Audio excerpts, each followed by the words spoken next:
From humble beginnings and achieving great things, Dr. Joan Wright Good is an entrepreneur, business consultant, and author. So welcome to Weekend Smile Warrior winner. Hi, Thank you. Thank you for having me. I love the green, the prosperity. Yes. It looks lovely on you. Oh my gosh. I figure the sun in the morning will kind of make it set off myself. No, it's and the shimmer lovely. too. Oh, The shimmer. Thank Light you. is picking it up lovely. Thank you. I mean, we hear right here, our producer says that he didn't have an easy start to life, some will say, you know.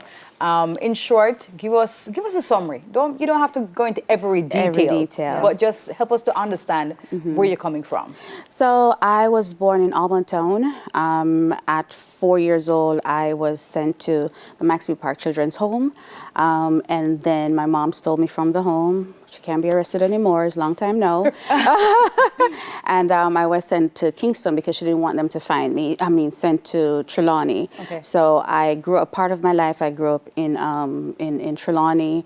At the age of 11, I was raped by a form teacher. And then I started having mental issues as a result of that. Because I grew up in the church. You know, here I was in the ghetto. Then they sent me to Trelawney. It's all Pentecostal. So I did not have any kind of support or anyone to go to talk about those kind. We didn't know about those kind of things. And so I guess because I bottled up what was happening, they thought I was going crazy or somebody had obeyed me. That was exactly what they thought. And so when my grand aunt, who was taking care of me then, did not know what to do, they exorcised the demon, it wasn't coming out, they sent me right back to Blake Road in Kingston, which is central Kingston. So my mom had now moved. So this is right below KC. Oh my God, sorry. Yeah, that's all right. That's all right. KC. So I came back to Kingston. I did not fit in. My siblings didn't know me. Nobody knew me. I was like the Cinderella of the family. Country girl, you know, you have to do everything. And I remember my mom struggling to find a school to put me back in with all that was happening. And no school would take me. And then somehow she got a call from Wolmer's and they accepted me. It was one of the roughest time in my life because now I had to kind of reintroduce myself to teens, and I was always kind of the odd one out because I had a story and I thought nobody else knew that story, and also because I was now in a kind of uptown setting.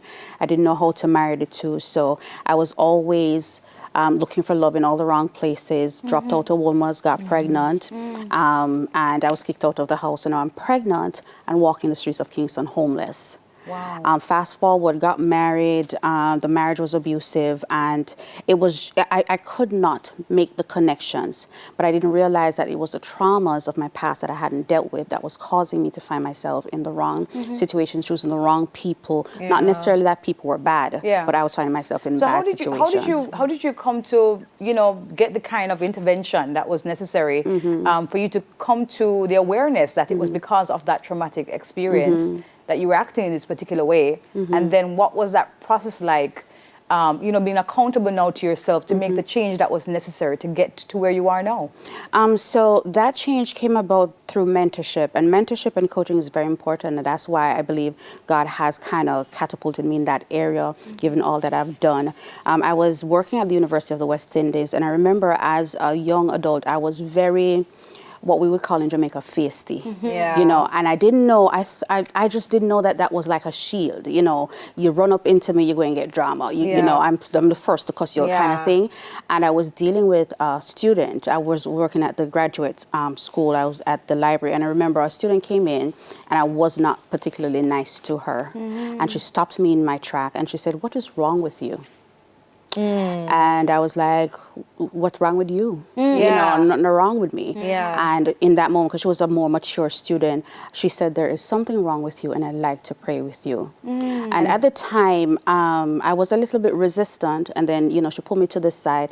And can I tell you that just her asking the right question. Now, one of the things I tell my clients is that a lot of times our wealth is bottled up in the questions we ask and the problems we solve. And then the solving of the problems become more problems to solve. So if you ask the right question, sometimes you'll get to where God wants to take you. So she asked the right question, right? And she didn't give up. So she asked the question, she pulled me to the side, and then I started talking to her. No, the lady asked me one question, you know.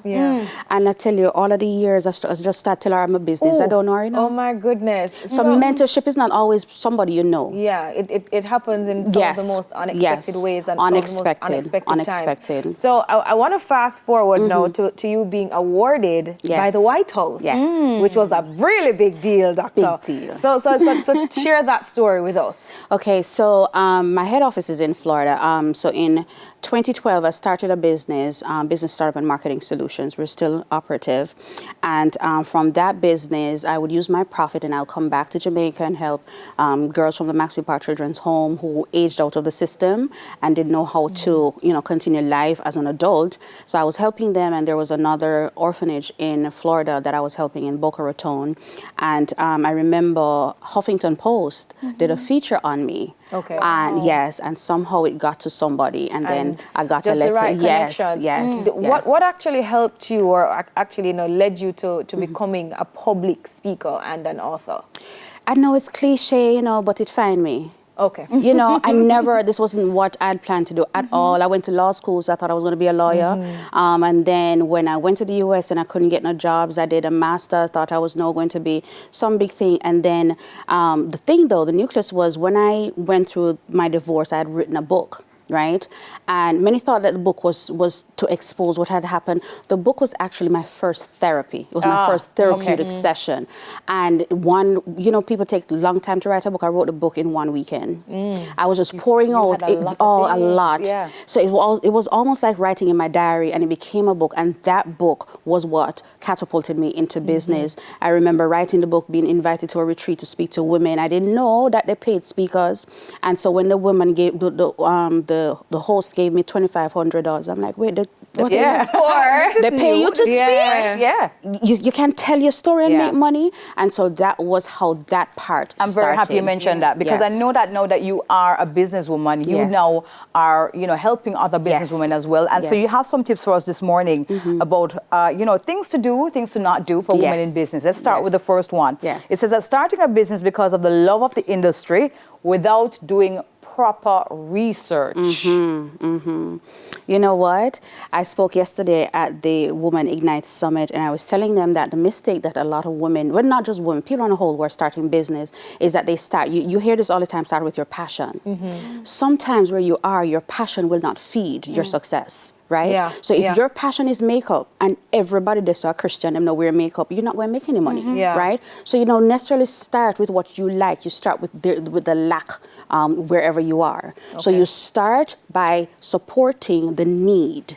Right? Of where you are. Of where you are. Right. So you don't necessarily have to have what it takes, You just need to ask the questions. What do people want? The right questions again. The right questions again. The right Talking solutions. about questions, you say using Google as the go-to lawyer, coach, and mentor. Let's talk about, are you saying that's a good thing? Or are you saying that's a bad thing? I'm saying it's not a good thing. Okay. It's not a good thing. There is time and place for everything. So basic things you can use Google for. But I've seen so many people started businesses by misguided information that they found on Google. So for example, I'm also a publisher. I have a publishing company, right? And I don't know if we're going to have time to talk about this, because I talk about how women can actually increase their income by splitting it, flipping it, and then leveraging it, right? So you take profit from one, split it, start another business. So I started a publishing company.